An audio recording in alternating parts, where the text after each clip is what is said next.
Hello, welcome to Politics 14, Season 3, Did we got Episode 3. 14 of these? Yeah, I know.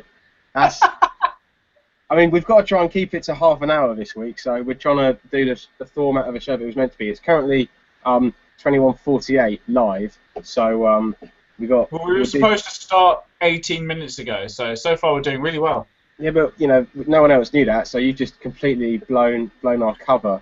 I'm sorry. Yeah, lots of politics has been happening this week.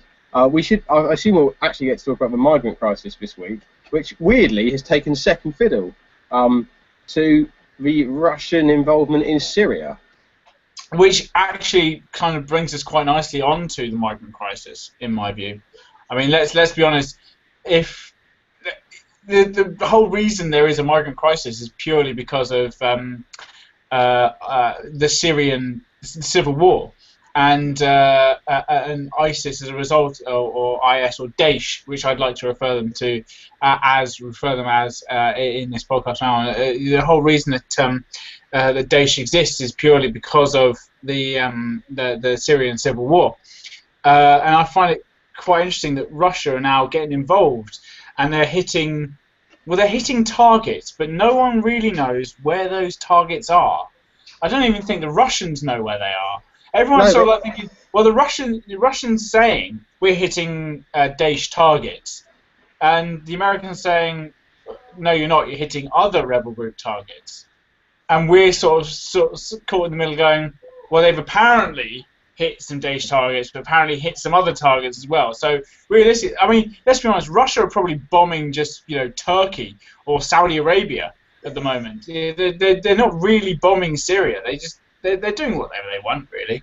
Well, I mean, it does appear to be the most laissez-faire bombing campaign that I've ever heard of. You know, like when Russia may or may not have invaded Ukraine, and people said, like, Putin, if you invaded Ukraine, he just said, no. And that was it. It's like a school child, like, have you done this? No. Like, yeah. This is the exact opposite. It's, have you bombed ISIS? Yes. Really? Yeah. Oh, yeah, definitely. Yep.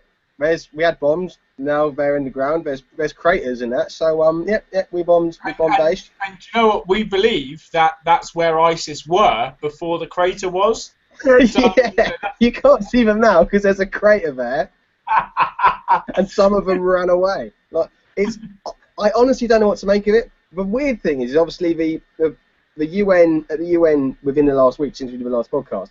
It was pretty obvious that Putin and Obama weren't getting along when they were giving their joint speeches when they were discussing this whole crisis. It was frosty, to say the least. But I don't understand why America haven't sort of taken advantage of this, because obviously the nebulous West, I'll say nebulous, like the West is relatively well defined. It's been getting quite a lot of flack, no pun intended, for dropping bombs over Syria. Obviously, if you know a lot about armed warfare, flak is like obviously what fires at aircraft, so a joke doesn't really stand. But some people. Yeah, you don't need to explain the joke. It wasn't funny to begin with, and now you've explained it. It wasn't that funny afterwards. Oh, that's all right then. God, because I said no pun intended, so I got away with it. Yeah. But I don't understand why America hasn't just sort of leaped on this as a massive PR campaign and said, look, we were right all along. Not like the end of Scooby-Doo where they're like, oh, it was the groundsman or the gardener or something. Not quite that level. But ultimately, this kind of validates what the West has been saying for a while, is that this is something that needs to happen. So I appreciate that relationships are frosty between Russia and the US, but really you would think the PR machine aspect of it would have just, such massive feedback, would have just jumped on it and said, yeah, look, we openly are not best of friends with Russia, although they are officially a NATO partner for peace. So it's like Russia, Republic of Ireland, and a few other countries who are partners for peace with NATO. I think there's about 8 countries who are partners. But yeah, I don't see why the US aren't taking advantage of it on a publicity side of things. It seems like it seems like a win-win situation for them. Well, the problem is when it comes to saying, yes, it's a good thing that Russia are starting airstrikes in Syria. Don't get me wrong, I think that's a really, really good step forward. The issue is that for a long time, Britain, France, and the US have all been supplying weapons and arms to rebel groups opposed to the Syrian regime under President Assad. And as a result, a lot of those people out there are fighting with our weapons, and it would look detrimental on us if Russia wasn't bombing Daesh, they were bombing these other rebel groups that we've associated ourselves with. It would look awful on us if they thought that the rebel groups that were opposed to President Assad, because of course Russia's been a staunch ally of Assad since the crisis began. And it would look awful on us as Western nations, as so-called civilized nations, that are the people we've supported are being attacked by Russia, by another, for want of a better phrase, another superpower, another person of regional influence. And that's sort of the downside to it all, really. I think, because to an extent, like, since Russia have got involved, I appreciate this happened slightly before the actual bombing started, or at least before we knew that the bombing had started. But for a long time, the party line had been, Assad's got to go, Assad's got to go, and Russia was there saying, well, he probably needs to be involved in the peace process in some way. Now, irrelevant. I'm not saying that's a good thing or a bad thing, but obviously, if you look at Ireland/Northern Ireland, both parties had to be involved in the peace process. You couldn't just impose peace from on top. Well, admittedly, the Americans didn't invade either country, so we don't actually know that would have worked. But and if they would have done, it would have been a horrendous guerrilla warfare where all they were given for their entire lives, the Americans out there, was potatoes, and therefore had to withdraw. And were destroyed in a horrendous defeat, despite the fact that they used napalm on the Giant's Causeway. Yeah, this is such dangerous territory. Anyway, but the point is obviously saying that Assad had to be involved in the end game process wasn't a ridiculous statement, even if there's some precedent for that happening. So I can only assume that's why the US is we as a general are so upset that they've got involved, because obviously by being involved in the bombing campaign, they will be involved in the end game, and if Russia is involved in the end game, then Assad will be involved. So, I see no bad thing about Assad being involved in the end game. I mean, yeah, okay, fine. I think that he will ultimately be called to answer for what he's done, and I think that if there's proof there of serious involvement of chemical weapons against their own people, of stuff along those lines, and war crimes and all that kind of thing, he will answer for it. But I think that right now we need to say, look, you command, a large proportion of the armed forces in the region. We can't just ignore the fact that he's got significant assets at his disposal to use against a bigger threat. I mean, the threat to the UK is not from Assad at all. I mean, he's married to a Brit. He's not about to suddenly come bomb us as a result of anything we do. The threat comes from Daesh. The threat comes from Islamic State, the so-called Islamic State. That's where the threat comes from. And us dealing with that should involve, fine, it might be a bitter pill to swallow to deal with someone who's charged with war crimes and charged with horrendous acts of violence against his own nation. But at the end of the day, we should be thinking towards the lesser evil being in this world than the greater one of Daesh. And I think that's we should.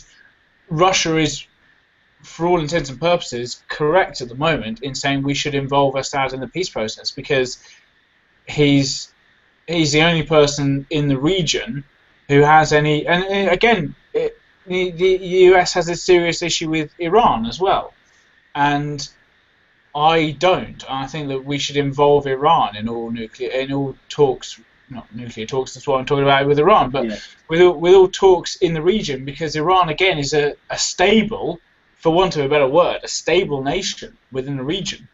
And if anything were to change within the Middle East, it would involve other stable nations, other Islamic nations. I mean, Iran hate Daesh. Iran, Tehran's been suffering suicide bombings because Daesh don't believe that they are that they worship Allah in the correct way. Yeah, because Iran is one of only 2 Shia majority countries in the world. The other one is, I think, the Philippines. It's one of the East Asian countries, but within the Middle East, obviously, basically everywhere is Sunni majority, apart from obviously Israel, predominantly Jewish, Iran, Shia, and then under Saddam Hussein, Iraq was kind of hard because it had a majority Sunni population. Obviously, Sunni Muslims, roughly 85% of the global Islamic population. Obviously, when you've got, I mean, Saddam was arguably secular, arguably not, but obviously it was. If you've got someone in there who's just executing everyone, it's quite difficult to say who the major what religious sort of lines it falls down. He was just same with Assad. No sort of religious tying in with him. Yeah, so it's quite hard to define at that point, but in terms of an out-and-out Shia majority country, Iran is the only one in the region.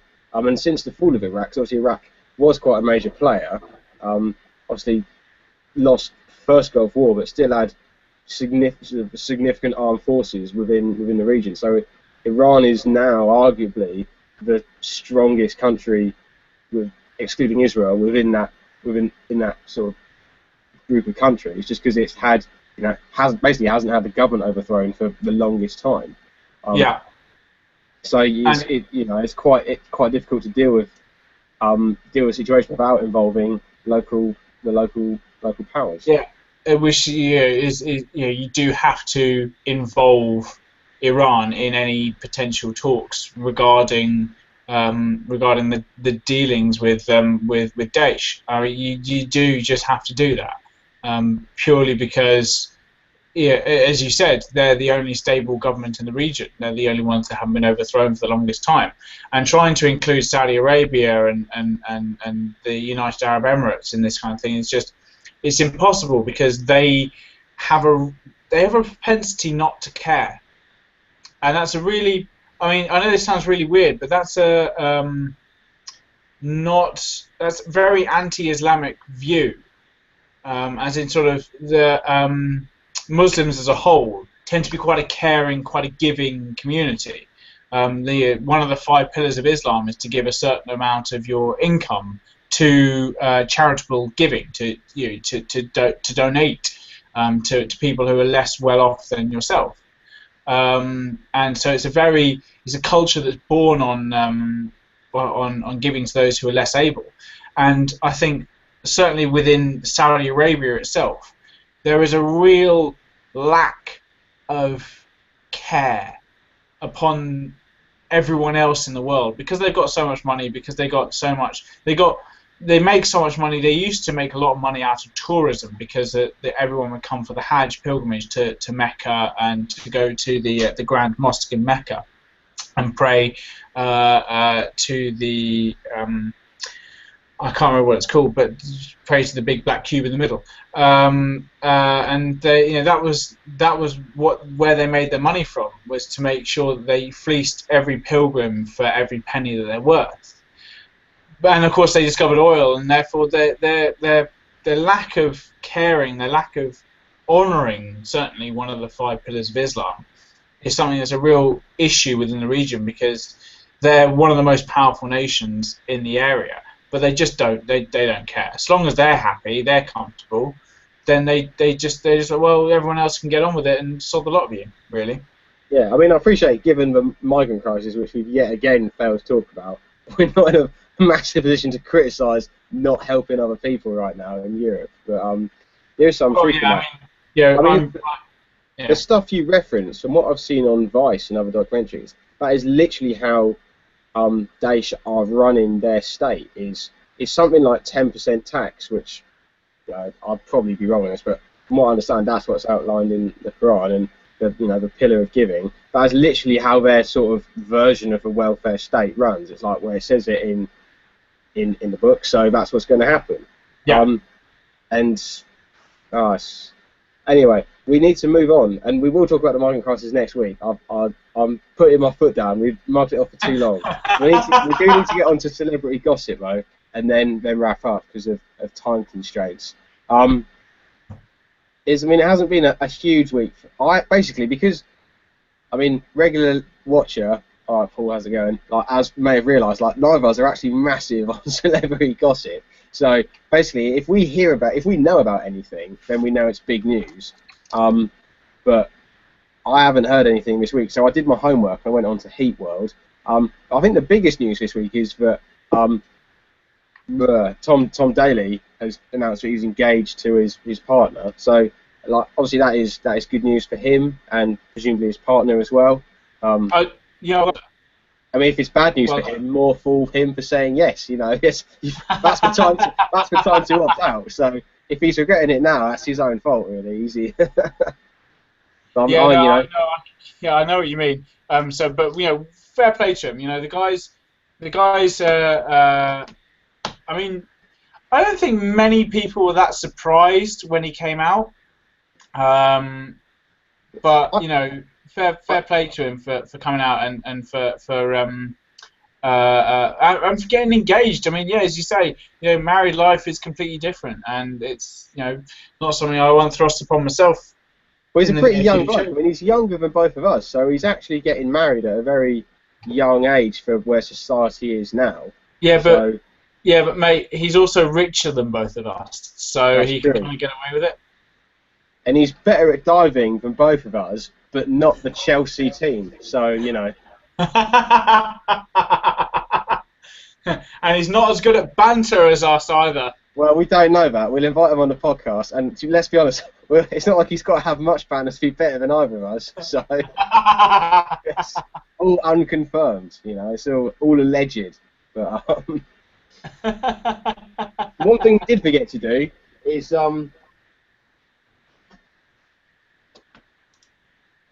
yes, absolutely. Corbyn watch. I love the fact that you've put day 19 on it as well. It's amazing. Yeah, it's like Big Brother, isn't it? Dear Corbyn watch, day 19. Corbyn is making speeches in Scotland. He is. Yes, good for him. He's been up in Scotland making some speeches, but he had to do, basically, right, the leader of the Labour Party, I was watching this on the news today, went up to Scotland, and I can't remember what the leader of Scottish Labour is called, the lady. Oh no, it's something really, really weird. I'm sorry, but I have to look it up. It's not a name. It's not like Dougal MacDonald, which you'd imagine for it. It's properly Celtic. Yeah, or Jock McStereotype, or any sort of name like that. Yes, exactly. Liza Dugdale is her name, and I didn't even Google that. Or ask Jeeves it. I just remembered it. But anyway, so Corbyn, whatever. Where did that come from? I've got a mind because I do a politics-based podcast where I expose my ignorance online. Anyway, Jeremy Corbyn wins a leadership election, goes up to Scotland to make a couple of speeches. Like, now, I'm not saying I know how to lead a political party, but that's pretty much part of the job. That's like turning up to work on time, not stealing other people's milk. It's just expected that you will do it. He then had to deny allegations. He was trying to muscle Kaiser Dugdale out of her position and take over Scottish Labour. Like, who's saying this? Like, David Cameron just goes to Scotland to make a speech for Scottish Conservatives. No one accuses him of trying to take over Scottish Labour. It's the most asinine. It's the most ridiculous thing I've ever heard.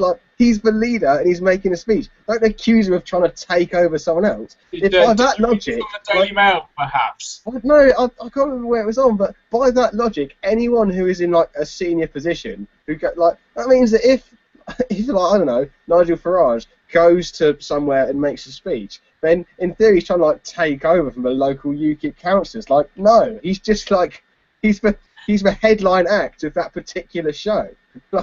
It's so stupid.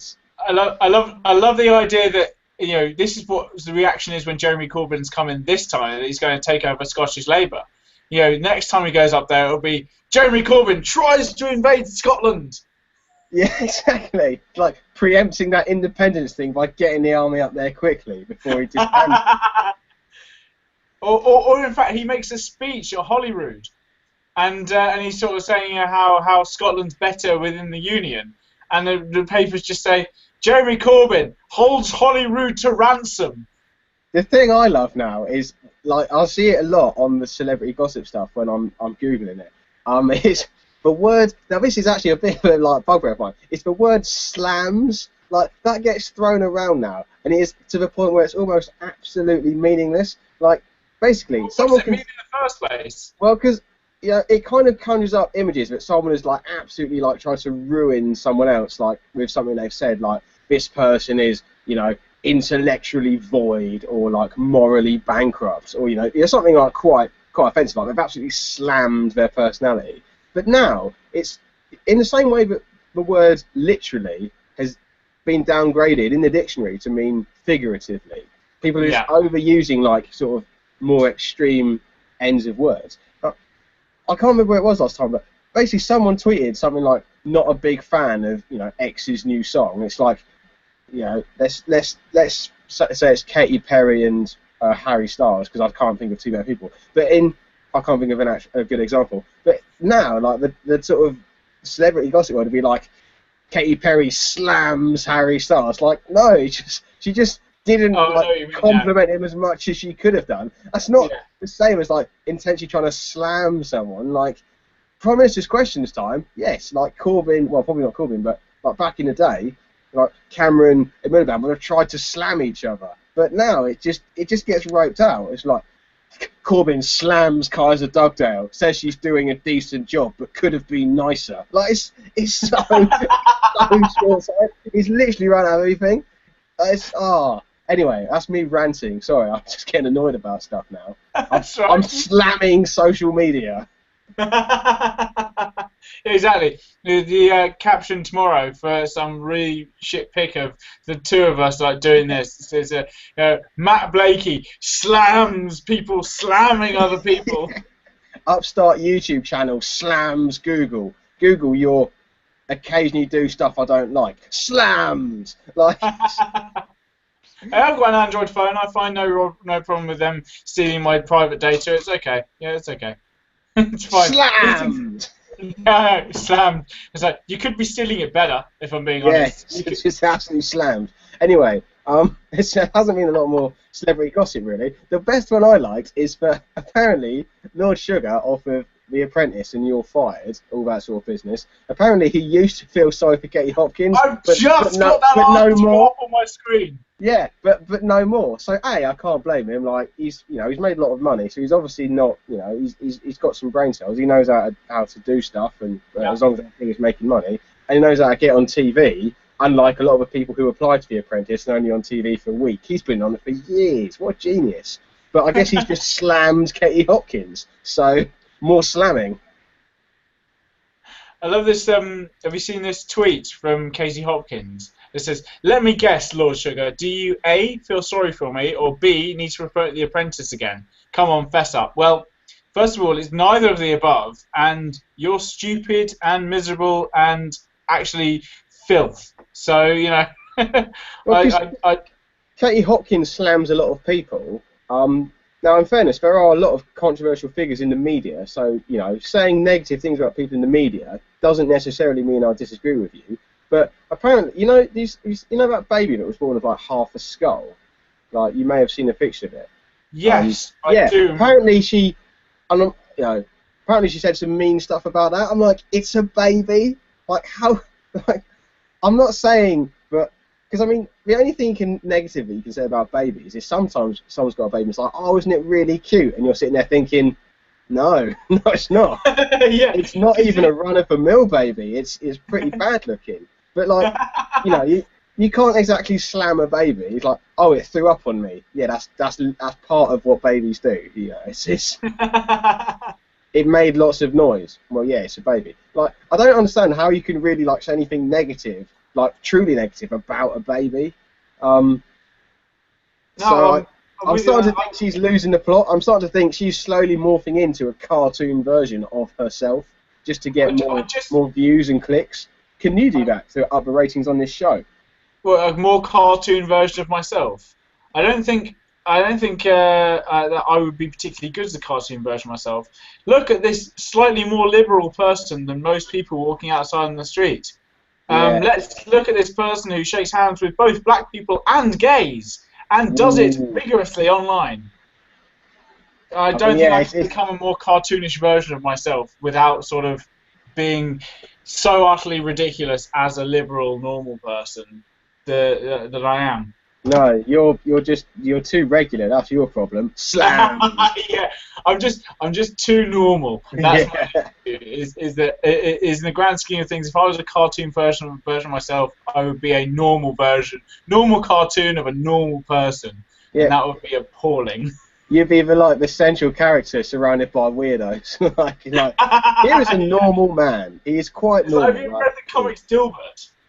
Where Dilbert is just a normal office worker and everyone around him is completely mental. That's me. I'm Dilbert. I don't know why I'm now describing that on air, live, on YouTube. I am Dilbert. I don't think you have to put it on your CV if you've mentioned it online. I don't think that's a law requiring you to mention how thoroughly normal you are. Yeah, but, just to warn you, you know, as a result of your work with the Army, the Ministry of Defence is recording this. Well, yeah, I mean, shout out to GCHQ. They're probably our #1 listener, so... After Paul Williams, yeah, he's our #1 listener. Yeah, they're our #2 listener, so shout out to the boys working in intelligence. Feel free to leave a comment on YouTube, maybe a thumbs up. It's just one person, military intelligence, and he just comments says, "We're watching you." And we'll comment back like, yay, double. Yes, someone's watching us. Yeah, that's doubling the audience. I mean, my aim is to honestly have more people watch than present. Like, that's what I'm aiming for. Never going to happen, mate. No, never, ever going to happen. Because once we do that, I honestly got the email today from YouTube. When I tried to start doing this, it was like, check your emails. It's like, do you want to enable monetization? I'm sitting there thinking, like, you are barking up the wrong tree here. It reminded me of a time, because obviously Google, generally quite a smart company, but not always. Do you know the old web series, like Machinima series, Red versus Blue, about the 2 Halo teams? Yes. Yeah, I was watching Red versus Blue once. I was binge watching it when I was hungover, and one of the adverts that cropped up was for it was featuring Cheryl Cool, and it was for L'Oreal LV hair care. Now I'm not saying that those two audiences never cross over, but I can't help thinking the targeting market algorithm wasn't doing its best day's work. Like, there must be more targeted products that you could try and sell me. I don't know, like gaming keyboards, gaming mice, anything, you know, video games in general. If I'm watching a Machinima series, not hair care products, it's not quite the right ballpark. But anyway, we've continued on a tangent. Sorry, I just wanted to interrupt you there at the very end of that, because I just want to say, could you please take your hat off? Because quite frankly, I don't think that our combined hair length would be anything near the requirement to get one of these sort of L'Oreal LV hair products. No, the hat isn't coming off. I realised before we started doing this show that I regularly get some quite bad haircuts. So I thought if I wear a hat every episode, then people will never think it's weird that I'm wearing a hat. So if I do get some just waste man haircut, I'll be wearing a hat and no one will be able to see it. So I mean, you've made me out. You've made me out my cunning plan right there. But Sorry. Yeah, anyway, it's time to wrap up the show. Any closing remarks on anything we discussed today? Obviously, migrant crisis will be coming next week. By your mum, that's what you need to do. Yeah, thanks for that. Brilliant. Anyway, be an excellent show. Let's leave a comment if you were forced to watch it.